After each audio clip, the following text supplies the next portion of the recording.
अगर भारतीय जनता पार्टी के साथ नहीं बनी बात तो चिराग पासवान का प्लान बी भी है तैयार। देश में एक तरफ विपक्षी एकता की जो बैठक बिहार की राजधानी पटना में हुई, बिहार के मुख्यमंत्री नीतीश कुमार के नेतृत्व में हुई, उसके बाद देश भर में विपक्षी बैठक पर तो चर्चा हो ही रही है, विपक्षी एकता पर चर्चा तो हो ही रही है, कांग्रेस के एक प्लान बी की भी चर्चा हो रही है। लेकिन कांग्रेस के साथ साथ चिराग पासवान का भी एक प्लान बी तैयार है। दरअसल बिहार की राजनीति इन दिनों जो स्थिति आज की तारीख में वर्तमान तिथि में जो सामने है वो दो ध्रुवीय है। एक तरफ आरजेडी जेडीयू कांग्रेस लेफ्ट पार्टियों का महागठबंधन है, तो दूसरी तरफ भारतीय जनता पार्टी का गठबंधन एनडीए है। आज की तारीख में दो दल बीजेपी के साथ बिहार में खुले तौर पर आ चुके हैं। पशुपति कुमार पारस की पार्टी राष्ट्रीय लोक जनशक्ति पार्टी, तो दूसरी पूर्व सीएम जीतन राम मांझी की पार्टी हिंदुस्तानी अवाम मोर्चा सेकुलर। चिराग पासवान के बारे में आपको बता दें कि बिहार के मजबूत नेताओं में से एक हैं। उन नेताओं में से हैं जिनके पास अपना वोट बैंक है। और एनडीए की बात कर ले तो चिराग पासवान का झुकाव भारतीय जनता पार्टी की ओर है। वो खुद को प्रधानमंत्री नरेंद्र मोदी का हनुमान कहते हैं। लेकिन चिराग पासवान का ये अल्टीमेटम है कि उनके चाचा पशुपति कुमार पारस की पार्टी राष्ट्रीय लोक जनशक्ति पार्टी और दूसरा चिराग पासवान की पार्टी लोक जनशक्ति पार्टी रामविलास, बीजेपी को इन दोनों में से कोई एक चुनना होगा।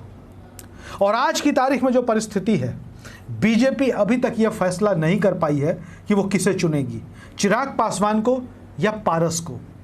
पारस के पास लोकसभा की 5 सीटें हैं, 5 सिटिंग सांसद लोकसभा के उनके साथ हैं और वो केंद्र की नरेंद्र मोदी सरकार में मंत्री भी हैं। लेकिन मंत्री होना अलग बात है, ताकत होनी अलग बात है। राजनीति में ताकत देखी जाती है और ताकत चिराग पासवान के पास है। जो पासवान वोट बैंक है उस पर चिराग पासवान का कब्जा है। जो हम कह सकते हैं कि चिराग पासवान भारतीय जनता पार्टी के साथ जो संभावित एनडीए नजर आ रहा है, अगले 2024 के लोकसभा चुनाव के लिए जो संभावित एनडीए नजर आ रहा है, उसमें चिराग पासवान सबसे मजबूत नेता है बीजेपी के बाद। बीजेपी के बाद अगर किसी के पास सबसे बड़ा वोट बैंक है तो चिराग पासवान के पास।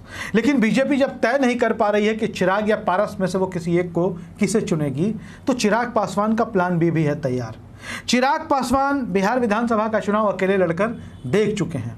यह अलग बात है कि बहुत ज़्यादा सीटें उन्हें ना मिली हो, लेकिन चिराग पासवान एक मजबूत तीसरा मोर्चा खड़ा करने में कामयाब तो हो ही गए थे। जनता दल यूनाइटेड को इसका खामियाजा भुगतना पड़ा और 43 सीटें हो गई उनकी। हालांकि बाद में चिराग पासवान को भी इसका खामियाजा भुगतना पड़ा, वो भी अपनी पार्टी में अकेले रह गए, न सांसद बचे, न विधायक बचे, न एमएलसी बचे। आज चिराग पासवान अकेले हैं। खैर, अब बात करते हैं कि क्या चिराग पासवान 40 लोकसभा सीटों पर अकेले लड़ने की स्थिति में हैं। इस बात को लेकर के भी चर्चा चल रही, क्योंकि चिराग पासवान हाजीपुर सीट से चुनाव लड़ना चाहते हैं और बिना गठबंधन के भी चिराग पासवान हाजीपुर सीट जीत सकते हैं, ऐसी संभावना जताई जा रही है।